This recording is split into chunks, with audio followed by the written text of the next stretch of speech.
नमस्कार दोस्तों, स्वागत है आपके अपने YouTube channel low to high study पर। दोस्तों, आज हम बाबर का सेकंड पार्ट पढ़ते हैं, जिसमें कि उसके महत्वपूर्ण युद्धों की चर्चा करेंगे। हम इसको सीक्वेंस वाइज पढ़ेंगे। जैसे कि पहला युद्ध था इसका पानीपत, दूसरा था खानवा का युद्ध, तीसरा था चंदेरी का युद्ध, चौथा था आपका घाघरा का युद्ध, और उसके बाद इसकी डेथ हो जाती है 1530 में। बस ये 4 युद्ध बहुत इंपॉर्टेंट हैं जो बाबर से कई बार पूछे गए हैं। यूपीएससी लेवल पे एक मैंने आपको एक युद्ध के बारे में बताया था, इसका सरीपुल का युद्ध। याद रखना आप, किसके बीच हुआ था? बाबर के बीच और उज़्बेक जातियों के बीच। ठीक है, ध्यान रखना आप। दोस्तों, हम बाबर के महत्वपूर्ण युद्धों की चर्चा करते हैं, जिसमें कि पहला युद्ध है इसका पानीपत का युद्ध। पानीपत का प्रथम युद्ध जो हुआ वो 20 अप्रैल 1526 को हुआ था। पानीपत के प्रथम युद्ध में जो है इब्राहिम लोदी की पराजय हुई थी। जैसा कि हमने पिछले लेक्चर में पढ़ा भी था इस चीज़ को, कि बाबर ने जो है 12,000 की सेना से 1 लाख की सेना उसकी डिफीट कर दी थी। अब होता क्या है, पहला क्वेश्चन हम देखते हैं, पानीपत का प्रथम युद्ध कब हुआ? 20 अप्रैल 1526 में। देखो, इस डेट में कई बार क्या है ना, इसमें विरोध है। कभी कोई कोई इतिहासकार होता है वो 20 अप्रैल कहता है, कोई कहता है 21 अप्रैल। तो आप 1526 याद रखें, क्योंकि 1526 ही से पूछा जाता है। जहाँ आगे चलते हैं हम, दूसरा क्वेश्चन है, पानीपत का प्रथम युद्ध किस किस के बीच हुआ था? बाबर और इब्राहिम लोदी के बीच युद्ध हुआ है, लेकिन इब्राहिम लोदी के साथ जो है ग्वालियर के राजा बिक्रमजीत भी साथ दे रहे थे। मतलब बाबर का युद्ध सिर्फ इब्राहिम लोदी से ही नहीं हुआ, और ग्वालियर के राजा बिक्रमजीत से भी हुआ था, जिसमें ग्वालियर के राजा बिक्रमजीत जो थे वो इब्राहिम लोदी की सहायता कर रहे थे। बाबर ने जो है इस युद्ध में किस नीति को अपनाया था? तुलगमा नीति। तुलगमा बौर नीति क्या होती है दोस्तों? तुलगमा बौर नीति का अर्थ होता है, इसमें ये नीति जो है, इसने समरकंद में जब युद्ध किया था उज्बेकों से, तब ये नीति सब अपनाई थी। इस नीति के अंतर्गत ये होता है कि एक सेना को, जो राजा है वो एक सेना को 4 भागों में विभाजित कर दे, जिससे कि जो दूसरी सेना है, विपक्षी सेना है, उस पर 4 तरफ से अटैक कर सकें, जिससे कि इनकी पावर जो है वो बढ़ जाएगी, और उधर वो हलचल मच जाती है उसमें, जो 4 तरफ से जब आक्रमण होता है तो। ठीक है, बाबर ने इस युद्ध में किस नीति को अपनाया था? तुलगमा नीति। मोस्ट इंपोर्टेंट क्वेश्चन है, कई बार ये पूछा गया है कि बाबर ने इस नीति को, तो तुलगमा नीति जो है बाबर ने उज्बेकों से ली थी। जब समरकंद का युद्ध हुआ था उस दौरान ये नीति उसने सीख ली थी। बाबर ने अपनी किस कृति में कहा था कि मैंने सिर्फ 12,000 की सेना से पानीपत का युद्ध जीत लिया था? तो बाबरनामा में ये बात कही है कि उसने 12,000 की सेना लेके मैंने पानीपत का युद्ध जीत लिया था, और जबकि इब्राहिम लोदी की सेना थी वो 1 लाख 1.5 लाख कुछ सेना थी। ठीक है, यही कहा जाता है कि बाबर जो था एक कुशल रणनीतिकार था। उसने जितने जितने भी युद्ध लड़े उनसे कुछ ना कुछ सीखा। जैसे कि उज्बेकों से समरकंद का युद्ध करता है जब, तो उसने उज्बेकों से तुलगमा नीति अपना ली। इसी तरह से वो जिन चीज़ों को वो दूसरे लोगों से सीखता था, उस चीज़ का अपने आप में अपने युद्धों में प्रयोग करता था, और इसी वजह से वो कुशल रणनीतिकार था। वो कुशल रणनीति से युद्ध करता था। ठीक है, बाबर की आत्मकथा कौन सी थी? बाबरनामा। कई बार क्वेश्चन पूछा गया कि बाबर की आत्मकथा का नाम क्या था? बाबरनामा थी। दोस्तों, पानीपत के प्रथम युद्ध में जो थे, 2 इसके प्रमुख निशानेबाज भी थे, उस्ताद अली व मुस्तफ़ा। ये पानीपत के युद्ध में नहीं, इसके साथ जो है ये काबुल से आए थे, फरगना काबुल से, तो उन युद्धों में भी इन्होंने साथ दिया था इसका। और क्वेश्चन कई बार अच्छा पूछा भी गया, ये उस्ताद अली व मुस्तफ़ा कौन थे? तो बाबर के 2 प्रमुख निशानेबाज थे, या फिर बाबर के 2 प्रमुख निशानेबाजों का नाम बताएं आप।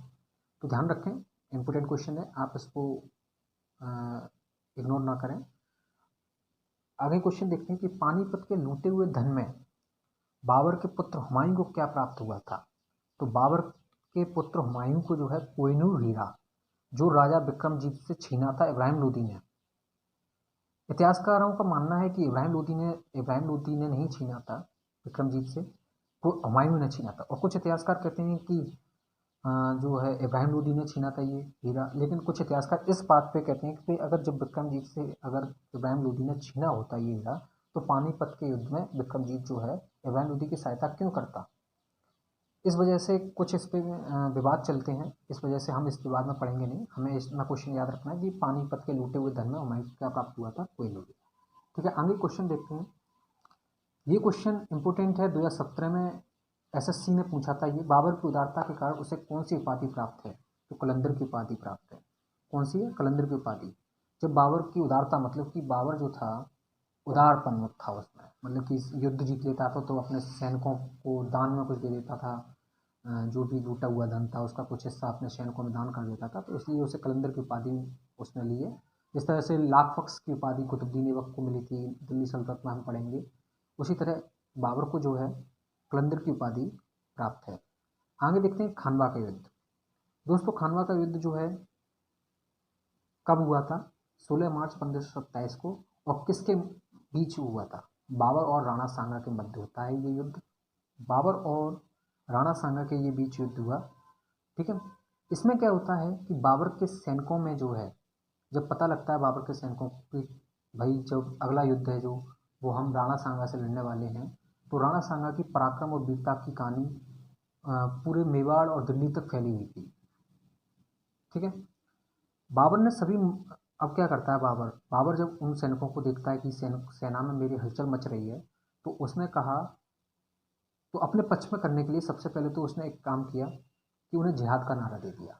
जिहाद तो आप जानते ही होंगे, किसी धर्म विशेष के लिए लड़ना, ठीक है। और उसने एक और बात कही कि यदि हम इस युद्ध को जीतते हैं या नहीं जीतते हैं, तो हम आप सभी सैनिकों से या फिर सभी मुसलमानों से हम तमगा कर हटा देंगे। तो ये जो था, ये सुनकर जो है जो सैनिक थे उसके, उन्होंने उत्साह आ जाता है, जिहाद का नारा सुन के उत्साह आ जाता है, और वो युद्ध के लिए तैयार हो जाते हैं। तो होता क्या है, युद्ध में जो है राणा सांगा परास्त होते हैं। ये युद्ध लड़ा गया था जो 16 मार्च 1527 को, इसमें राणा सांगा पराजित हो जाते हैं। और राणा सांगा ही अकेले नहीं लड़ रहे थे इस युद्ध में, राणा सांगा के साथ महमूद लोदी था, और एक दो राजा थे छोटी छोटी रियासतों के, वो भी लड़ रहे थे। तो कह सकते हैं कि जो राणा सांगा थे वो एक समूह के साथ लड़ रहे थे, दो तीन सेनाओं के साथ। फिर भी बाबर ने उनको डिफीट कर दिया, और बाबर भी एक कुशल रणनीतिकार था, और उधर राणा सांगा भी एक कुशल रणनीतिकार थे। तो कहीं ना कहीं कुछ गलती हो गई थी कि बाबर ने जो है अपनी सेना को 4 भागों में डिफीट किया तुलगमा नीति का प्रयोग करके, और वो राणा सांगा के सेना को परास्त कर दिया। राणा सांगा को पराजित करके ही दूसरे दिन जो है बाबर ने जो है उपाधि धारण कर ली थी गाजी की। गाजी शासकों का शासक, क्या होता है शासकों का शासक, तो उसने अपनी गाजी उपाधि धारण की थी। राणा सांगा को पराजित कर बाबर ने कौन सी उपाधि धारण की थी? गाजी की। नोट, एक छोटी सी इसमें एक आप याद रखना कि इस युद्ध के बाद जो है बाबर ने राजपूतों के कटे सिरों की मीनार बनवाई थी। राणा सांगा को हराने के बाद जो भी राजपूत रह गए थे, उनके कटों सिरों की मीनार बनाई थी। चंदेरी का युद्ध हम सुनते हैं। तीसरा युद्ध जो है बाबर का मोस्ट इंपोर्टेंट युद्ध है ये, 29 जनवरी 1528। ध्यान रखना दोस्तों, इसके 4 युद्ध जरूरी हैं, याद रखना, ध्यान रखना आप इन चारों युद्धों को। आप, मैं इसकी एक ट्रिक बता दूंगा बाद में आपको कि आप कभी इसको भूलेंगे नहीं, इसकी मृत्यु तक नहीं भूलेंगे आप इनके चारों युद्धों को। तो आगे देखते हैं चंदेरी का युद्ध, 29 जनवरी 1528 को ये युद्ध होता है। चंदेरी का युद्ध किसके मध्य हुआ था? क्वेश्चन अगला है कि इसमें जो है चंदेरी के युद्ध में बाबर भी सहायता ले रहा था, सहायता प्राप्त थी उसको शेर खां की। और शेर खां, दोस्तों चंदेरी का युद्ध जो था बाबर और मैदिनी रॉय के बीच हुआ। इसमें क्या होता है, मैदिनी रॉय जो है परास्त हो जाते हैं, और बाबर ने जो है मैदिनी रॉय की दोनों पुत्रियों की शादी जो है किससे कर दी थी? अपने पुत्र हुमायूं और कामरान से। एक पुत्री की शादी जो है हुमायूं से, और एक पुत्री की शादी जो है कामरान से। कई बार ये क्वेश्चन पूछा गया है कि जौहर कुंड कहाँ स्थित है? अशोकनगर। और जैसे ही मैदिनी रॉय हारते हैं, तुरंत ही 8,000 रानियां जौहर कुंड में अपनी आत्मदाह कर लेती हैं। तो कई बार क्वेश्चन पूछा गया है कि जौहर कुंड कहाँ स्थित है? अशोकनगर, चंदेरी या मध्य प्रदेश कह सकते हैं आप, ठीक। चंदेरी किसके लिए प्रसिद्ध है? तो एक छोटा सा मैंने एक क्वेश्चन डाल दिया है, क्योंकि छोटे छोटे क्वेश्चंस हमसे छूटे नहीं चाहिए। तो चंदेरी किसके लिए प्रसिद्ध है? साड़ी के लिए। ये हमें सामान्य ज्ञान के लिए भी जरूरी है हमारे लिए। नोट, एक नोट मैंने इसमें भी डाला है, इसमें बहुत इंपॉर्टेंट क्वेश्चन है ये भी, कि चंदेरी के युद्ध में जो है बाबर का साथ शेर खान ने दिया था इसमें, लेकिन घाघरा के युद्ध में जो है घाघरा के युद्ध में जो है शेर खान साथ नहीं देगा, कुछ बहाना बना देगा, ठीक है। तो इसी वजह से बाबर ने जो है अपने पुत्र हुमायूं से कहा था कि यदि मैं जीवित रहूं या ना रहूं भविष्य में, लेकिन आप शेर खां से बच के रहना, कि ये बहुत चालाक आदमी है। ठीक है, तो आगे हम पढ़ते हैं घाघरा का युद्ध। घाघरा का युद्ध किस किस के मध्य हुआ था? तो बिहार और बंगाल की दोनों संयुक्त सेना थी, नुसरत शाह और महमूद लोदी, इन दोनों की सेना थी। बाबर और नुसरत शाह और मोहम्मद लोदी, मोहम्मद लोदी लोदी था जो वो नुसरत शाह के साथ था और बाबर अकेला था। मोहम्मद लोदी जो था वो इब्राहिम लोदी का भाई था। ठीक है, होता क्या है अब इस युद्ध में, इसमें क्या होता है, बाबर को एक थोड़ा नुकसान उठाना पड़ता है, जिसमें कि ये संधि कर लिया नुसरत शाह से। दोस्तों यह युद्ध जो था वो जल और थल दोनों पे लड़ा गया था। ठीक है, याद रखना। अगला क्वेश्चन देखते हैं कि इस युद्ध में जो है बाबर का समझौता हो गया था। बाबर का समझौता किससे हुआ था? नुसरत शाह से। और नुसरत शाह के साथ कौन था? महमूद लोदी। जब महमूद लोदी को पता लगता है कि नुसरत शाह और बाबर में समझौता हो गया है, यानी कि संधि हो गई है, तो महमूद लोदी भाग जाता है, क्योंकि उसे मालूम था कि बाबर और नुसरत शाह अब मुझे छोड़ेंगे नहीं, तो वो भाग जाता है वहाँ से। और बाबर ने संधि में सिर्फ एक बात कही थी, जिसमें कहा कि मेरे दुश्मनों को आप कभी भी सर नहीं देंगे, आप कभी भी सर नहीं देंगे मेरे दुश्मनों को, चाहे मोहम्मद लोदी हो चाहे अन्य कोई दुश्मन हो। ठीक है, इस युद्ध के बाद जो है बाबर का ये अंतिम युद्ध था, और इस युद्ध में जो है बाबर को थोड़ा नुकसान उठाना पड़ा था, क्योंकि इसमें संधि हो गई थी, तो इसको कोई फायदा लाभ मिला नहीं था। बाबर की मृत्यु जो है, अब देखो आगे क्वेश्चन पढ़ते हैं हम कि बाबर की मृत्यु कब हुई। तो 48 वर्ष में आगरा में 26 दिसंबर 1530 को इसकी मृत्यु हो गई थी। और आगरा में ही आराम बाग जो था, आराम बाग जो था, उसमें इसका शव दफनाया गया। लेकिन कुछ दिन बाद क्या हुआ, इसकी विधवा पत्नी थी, अगला क्वेश्चन देखें आप प्लीज़। बाद में इसका शव जो है उखाड़कर इसकी विधवा यूसुफ जई नाम की पत्नी जो थी इसकी, वो काबुल ले गई और वहाँ दफना दिया। बाबर तो कई बार क्वेश्चन पूछा गया कि बाबर का जो मकबरा है वो कहाँ स्थित है? काबुल में।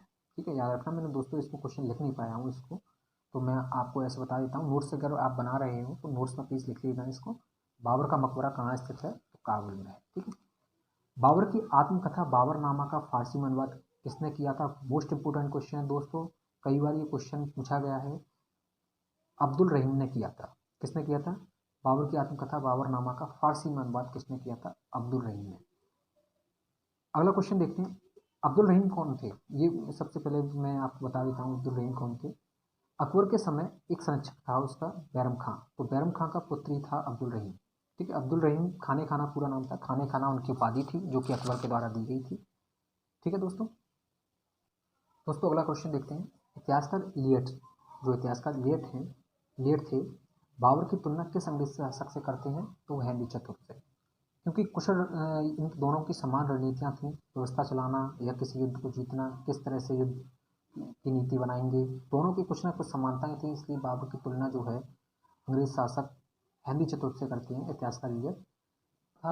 बाबर का भी ये पूरा पार्ट हो चुका है, और बाबर में से अब कोई क्वेश्चन छूटेगा नहीं। अगर आप बाबर के ऊपर अगर यदि कोई क्वेश्चन आता है आपका, तो इनमें से कहीं बाहर नहीं आएगा, आप याद रखना। लेकिन इसको आप जो है रिवीजन करते रहें इसका, तो ध्यान रख आपको अच्छी तरह से याद हो जाएगा।